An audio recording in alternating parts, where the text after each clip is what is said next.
It's been a month since Battlefield 6 released, and today an update came out with a lot of great fixes for the game, most notably the top 3 here. They've stopped players being able to reach inaccessible locations by whacking a drone with a sledgehammer, they fixed the bug with the lock-guided missiles not being countered by flares, and they fixed incorrect spread values on guns typically after movement. So 2 big bugs squashed and gunplay should feel a bit more consistent now. There's a load of other stuff in the patch, too much to get through this now, but it's no doubt an excellent update for the game. Obviously, BF6 in general has been a massive success so far. I'm having a blast with the multiplayer, and you know what, it's just amazing to have a modern BF game again with a good launch and stable foundation to build off for the future. However, I do feel like they've dropped the ball a bit and lost momentum. Some cracks are starting to show, and Battlefield Studios have already made some mistakes on the way that could have been avoided and might pop up again if they're not careful. Recent reviews are now mixed on Steam. From an outsider's perspective, Battlefield seems to have a problem with looking back at missteps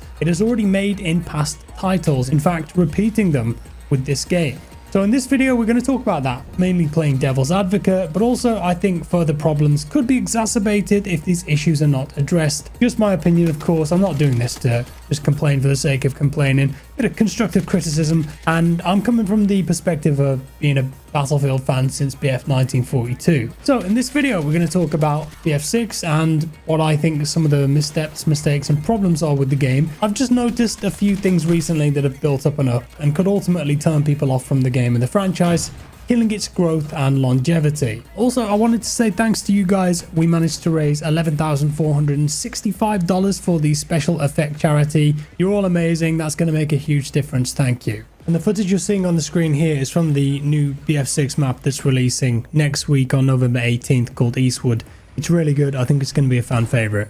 So back on topic, let's get into it then. First off, slow reactions. Whilst I just applauded the latest major fixes in the patch today, it did take an awful long time to get here. Both the drone glitch and IFV laser lock missile bug gained popularity 4 weeks ago, and I would say both could be classed as game breaking. Yes, they were map specific, but on Breakthrough in particular, the drone hammer bug caused a lot of problems. Cairo and the New York maps, for example. On maps like Firestorm, Sobek and Mirak Valley, if a player knew what they were doing, they could easily deny any enemy air vehicle without moving far from the spawn. One hit and they were gone. No counter. At least these bugs are fixed now, but the slow response time is a bit concerning to some. Next up, the skins. I know a lot of people just don't care about this stuff, and that's fine. There are many gamers out there who, when they saw Battlefield 6 trailers for the first time, were very impressed with how grounded and realistic the characters in the game looked. Cohesive and based off real military wear for specific soldiers and armies. This was a nice change of pace from Call of Duty over the last couple of years, but we all knew it was going to happen. And we talked about it too. Season 1 dropped, and now that original aesthetic has completely gone out of the window. Some people who bought the game have branded this as the BF6 skins rug pull. To their credit though, after Backlash, Battlefield Studios did tone down this bright green skin and remove this blue one with a face mask from the game entirely, but many remain in the game that completely destroy any sense of a unified artistic direction.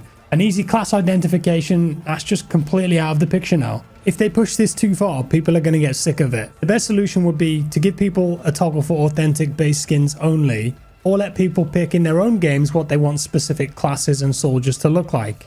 From my perspective, there hasn't been any skin in the Battle Pass that I was excited to equip, and the only one in the store that I've been interested in so far was the one that released today, the Lead the Way pack based on the US Army Rangers. This is modelled off real camo and equipment. Looks sick, I'm buying it. Nothing else though has appealed to me up to this point, and I feel like they could do way better here. This is only going to get worse too every time a new season drops, unless they change their approach to skins and go with their original direction and mentality. The Battle Pass, as I just mentioned too, ends up making the game feel like a cheap free-to-play game. 7 different categories here, and maybe I'm just in the minority, but honestly, just give me a horizontal line like how it used to be. What was wrong with that? Nice and simple, and I can see where I'm at with my overall progress easily. I realise that they've done it this way perhaps to let people get to what they want faster and pick and choose. But this type of style, this particular presentation, I don't think it really suits the vibe and the core audience for Battlefield. I feel like it could have been done a lot more classier and mature. The UI on the main menu has adopted the Hulu Netflix style with the tiles to seemingly just move around all the time. Could I please just have it so the first 3 are always Conquest, Breakthrough and Escalation? That'd be cool. Server browser, Here we go again, 1 month after launch, there's still no official quick play servers in the server browser. The amount of emails I've had from people in low population regions like South Africa, UAE, Australia, saying that when they matchmake, they end up with a load of bots in their lobbies or it takes ages to find a game. I've even had people tell me that they're from the East Coast of America, but they keep getting put in West Coast servers, so their ping is a lot higher than it really needs to be.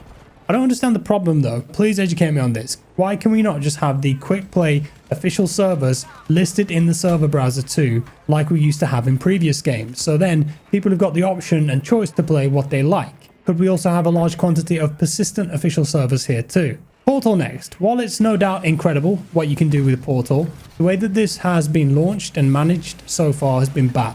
The bot farming XP saga has been a disaster, and Battlefield have flip-flopped on their decisions related to this multiple times now. One of the core issues related to this though was the progression and insane challenges in the game, most of which have been updated thankfully, but this took almost 4 weeks to address. I think it was a mistake to limit so many guns and important class gadgets to grindy challenges too. These are pivotal things that should have been tied to your overall level like traditional games. Yes, if it's seasonal content and a couple of new gadgets and guns are released, I'm down for a challenge, but I think that base game guns and pivotal class gadgets like C4 and deploy beacons should not have been challenge unlocks. And bless the community members who have been building plugins, map remakes and awesome custom experiences too, but unfortunately no one plays them because you can't earn XP on them, and outside of being a large content creator who organizes an event, there's no way to get people to play them in the first place. If they want their players to take Portal seriously and be engaged with it,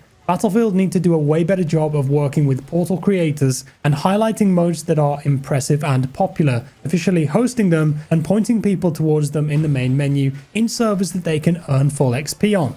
The community are making incredible new content for players to play in your game and increase the longevity of it for free, but right now, you're not supporting it. Enable that, highlight it and let them earn full XP on it so they actually want to be there. Otherwise I fear that Portal will just die. It won't be supported and it's just going to be reduced to XP bot farming servers. That'd be sad. There's incredible potential here. Don't waste it. Portal servers are currently only 30 tick rate too reportedly, and you can definitely feel that when you play on them compared to official servers. Next up, RedSec, the Battlefield Battle Royale. This has been a huge letdown for me and it could have been so much better for my personal tastes.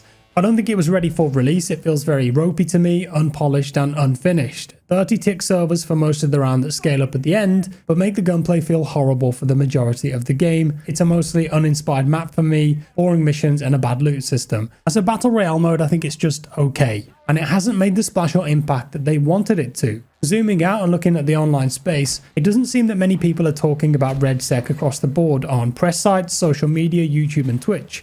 On Steam, RedSec released on October 28, bringing the total player count of Battlefield 6 up to 549,000. On 2nd of November, it jumped up a little bit more to 564,000. Since then, it's dropped to 325,000, which is only slightly higher than the 319,000 players that the game had the day before RedSec went live. I'm no statistics expert, you could probably tell, and I may be wrong on this, but based on the Steam numbers right now, it doesn't look like the free-to-play RedSec has done much to accelerate the player count of the game or retain higher player count numbers overall. If it did, I think you'd see a much bigger spike here on Steam. The name RedSec 2 I think is awful, and it doesn't speak to outsiders as a battle royale game. Battlefield Royale, that would have been perfect.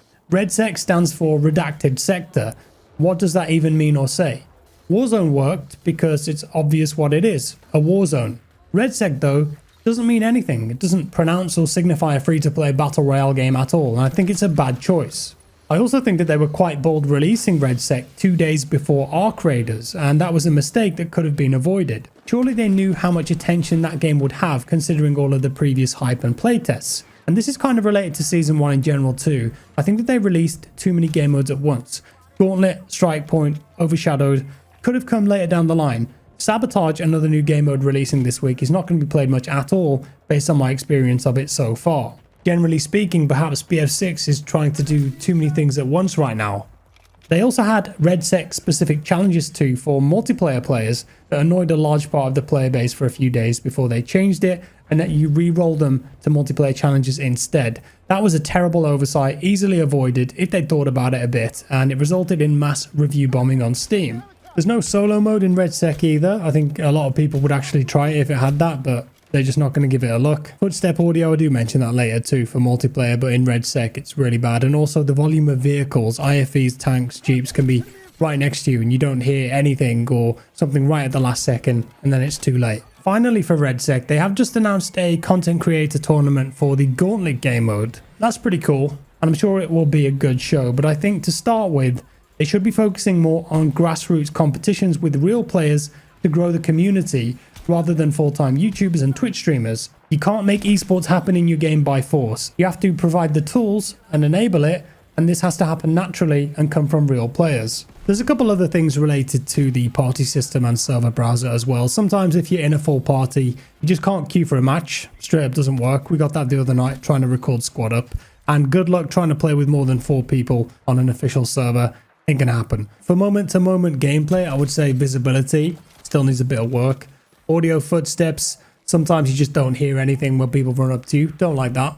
Class balance definitely needs some work. And I still get instances where it seems like I die instantly and shot around corners. It's not as bad as it was in the beta, but from time to time it does happen. So there's a few of my personal criticisms for you. How do you feel the game is going so far? And is there anything that you would add? Luckily, I think the majority of them are quite minor that could be fixed relatively easily if Battlefield Studios lock in and focus up. If I was in charge, I would focus now on prioritizing delivering more big maps, adding capability to server browser, and attempting to maintain the original art style for the game. I heard a rumor today too that they are working on 9 new game modes for BF6.